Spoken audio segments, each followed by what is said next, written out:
ఎంఆర్పిఎస్ ఉద్యమం ప్రారంభం కంటే ముందు మాది వరంగల్ జిల్లా హంటర్ రోడ్ షాంపేడ్. అక్కడ కొంత మా మీద జరుగుతున్న దౌర్జన్యాలు, కుల వివక్షత ఎదుర్కొంటున్న రోజుల్లో మేము అక్కడ కొంత ఘర్షణలో ఉండాల్సి వచ్చింది. మా మీద ఆధిపత్యం వహిస్తున్న వాళ్ళు, మమ్మల్ని అణిచేస్తున్న వాళ్ళకు వ్యతిరేకంగా కొంత పోరాటం చేయాల్సి వచ్చింది. ఆ పోరాటం జరుగుతున్న క్రమంలోనే మా మీద కేసులు అవి ఉన్నాయి. కానీ మా పక్షాన అప్పుడు పీపుల్స్ వార్ అప్పుడు వాళ్ళు కొంత అండగా నిలబడ్డారు. తర్వాత మా పోరాటం జరుగుతున్నప్పుడు వాళ్ళు అండగా నిలబడ్డారు. దానికి ఆకర్షితులమై కొంతకాలం మేము ఆ ఉద్యమంలో పాల్గొన్నాం. అప్పుడు ఆ సమయంలో కొంత కారం చెడు జరిగింది ఘటన అటువైపు, చుండూరు జరిగింది అటువైపు, మీటింగ్లకు వెళ్ళి వచ్చేవాళ్ళం.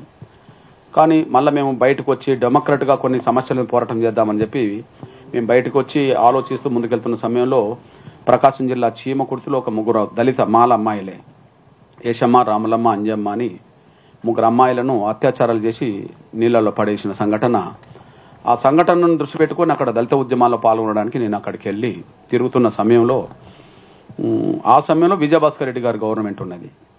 విజయభాస్కర్ రెడ్డి గవర్నమెంట్ ఉన్న సమయంలోనే మాకు ఎంఆర్పిఎస్ ఏర్పడక ముందు అంటే ఆది జాంబో అరుంధతి సమాఖ్య అనేది ఒక సంఘం మా పెద్దలు పెట్టారు. డైరెక్ట్ మాదిగా పెట్టడానికి కొంత ఇబ్బందులు పడుతున్న రోజుల్లో ఆది జాంబో అరుంధతి అనే పేరుతో సంఘం పెట్టి, మీకు తెలుసు మంద జగన్నాథం అయితే ఎన్ వెంకట స్వామిని రిటైర్డ్ ఐఏఎస్ అయ్యేది ఉండే, తిరుపతి ఎంపీగా కూడా తర్వాత గెలిచాడు, ఇప్పుడు చనిపోయింది పెద్ద ఆయన. వాళ్ళిద్దరు ఆధ్వర్యంలో దళిత మాదిగల్లో అప్పుడప్పుడు ఎదిగిన కొంత మేధా వర్గం కనబడుతున్న వాళ్ళు మనకు అన్యాయం జరుగుతుందనే విషయాన్ని వాళ్ళు బయటకు తీసుకొచ్చారు.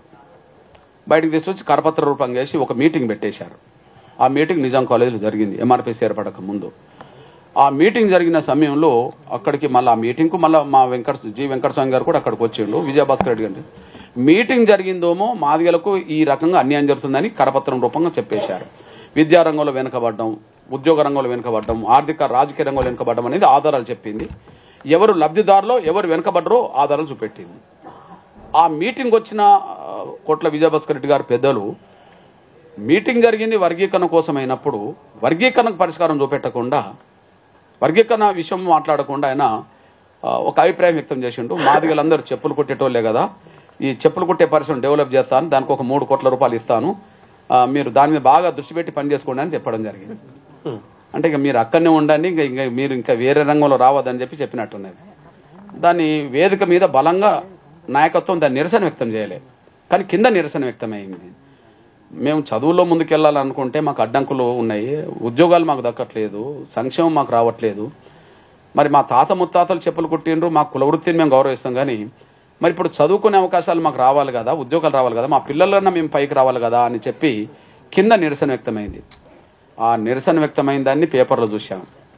ఆ పేపర్లు చూసినప్పుడు సరే మన పెద్దలకు పరిమితులు ఉన్నాయేమో, వాళ్ళు ఉద్యోగస్తులు కదా, ఒకరైనా ఐఏఎస్ ఆఫీసర్, ఒకైనా ప్రభుత్వ డాక్టర్. అతను మంద జగన్నాథం రాజకీయాల్లోకి రాకముందు గాంధీ ఆసుపత్రి డాక్టర్. అట్లా అంటే వాళ్ళందరూ మేధావర్గం అంతా డాక్టర్లుగా ప్రభుత్వ ఉద్యోగస్తులు ఉన్నారు. అంటే వాళ్ళు ఒక అంశం బయటికి తీసుకొచ్చారు, కానీ సమస్య పరిష్కారం కోసం బలమైన ఉద్యమం నిర్మించలేకపోవచ్చు, వాళ్ళకి పరిమితులు ఉన్నాయి. అసలు ఆ పని మనం ఎందుకు చేయొద్దు? వాళ్ళు ఒక దూరం అయితే నడిపించారు, దాన్ని ముందుకు తీసుకెళ్దాం.